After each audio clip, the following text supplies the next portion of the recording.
Hello everyone, welcome back to our channel. എല്ലാ smart ആയിട്ടുള്ള വീട്ടമ്മമാർക്കും സ്വാഗതം. ഞാനിന്ന് വന്നിട്ടുള്ളത് വളരെ ടേസ്റ്റി ആയിട്ടുള്ള പെട്ടെന്ന് ഉണ്ടാക്കിയെടുക്കാൻ പറ്റുന്ന ഒരു ചട്നിയുടെ റെസിപ്പിയുമായിട്ടാണ്. വീട്ടിൽ കാണുന്ന കുറച്ച് ഇൻഗ്രീഡിയൻസ് മാത്രം മതി കേട്ടോ.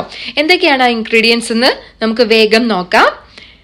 കുറച്ച് കറിവേപ്പില, 8-10 ചുവന്ന ഉള്ളി, നല്ല ഫ്രഷ് ആയിട്ടുള്ള ഉള്ളി തന്നെ എടുക്കണം, കാരണം നമ്മളിത് കുക്ക് ചെയ്തിട്ടല്ല ഉണ്ടാക്കുന്നത്.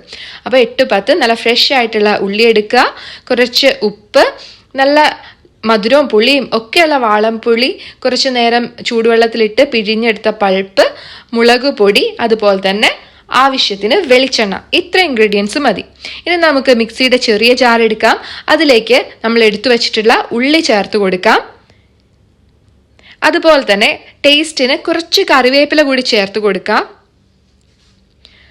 എരിവിന് ആവശ്യമായിട്ടുള്ള മുളക് പൊടി, അതുപോലെ തന്നെ നിങ്ങളുടെ പുളിക്ക് അനുസരിച്ച് പുളിയും ചേർത്ത് കൊടുക്കുക. ആദ്യമായിട്ട് ഉണ്ടാക്കുമ്പോൾ എരിവും അതുപോലെ പുളിയും ഒക്കെ കുറച്ച് ചേർത്ത് നോക്കുക. അതിനുശേഷം വീണ്ടും ആഡ് ചെയ്താൽ മതി. ഇനി നമുക്കിത് ജസ്റ്റ് ഒന്ന് ബ്ലെൻഡ് ചെയ്തെടുക്കാം, കുറച്ച് ഉപ്പ് കൂടി ചേർത്തിട്ട്. അപ്പോൾ ഇത്രയും ചേർത്തിട്ട് നന്നായിട്ടൊന്ന് അരച്ചെടുക്കണം. ഒത്തിരി അങ്ങ് മിക്സായി വരണ്ട, ഈ ഒരു പാകത്തിന് അരഞ്ഞു കിട്ടിയാൽ മതി കേട്ടോ. ഇനി ഇതിലേക്ക് 2 ടേബിൾ സ്പൂൺ നല്ല പച്ച വെളിച്ചെണ്ണ കൂടി ഒഴിച്ചു കഴിഞ്ഞാൽ നമ്മുടെ ടേസ്റ്റി ആയിട്ടുള്ള ചട്നി റെഡിയായി. അപ്പോൾ ഇതൊന്ന് ട്രൈ ചെയ്ത് നോക്കുക കേട്ടോ എല്ലാവരും. വളരെ എളുപ്പമാണ്, പെട്ടെന്ന് ഉണ്ടാക്കിയെടുക്കാനായിട്ട് സാധിക്കും.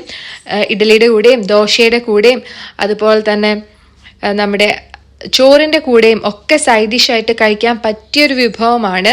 എല്ലാവർക്കും തീർച്ചയായിട്ടും ഇഷ്ടപ്പെടും, പെട്ടെന്ന് ഉണ്ടാക്കിയെടുക്കാനും സാധിക്കും. അപ്പോൾ ഇതുപോലുള്ള ഈസി റെസിപ്പികൾക്ക് വീണ്ടും ഈ ചാനൽ സന്ദർശിക്കുക. നിങ്ങൾ എന്തായാലും സബ്സ്ക്രൈബ് ബട്ടൺ ഒന്ന് അമർത്തുക. അതുപോലെ തന്നെ ഈ വീഡിയോ ഇഷ്ടപ്പെട്ടിട്ടുണ്ടെങ്കിൽ ലൈക്ക് ബട്ടൺ കൂടി അമർത്തുക. അപ്പോൾ എല്ലാ സ്മാർട്ടായിട്ടുള്ള അമ്മമാരും സ്മാർട്ടായിട്ടിരിക്കുക. വീണ്ടും കാണാം. ചിൽ ദെൻ ടേക്ക് കെയർ, ബൈ.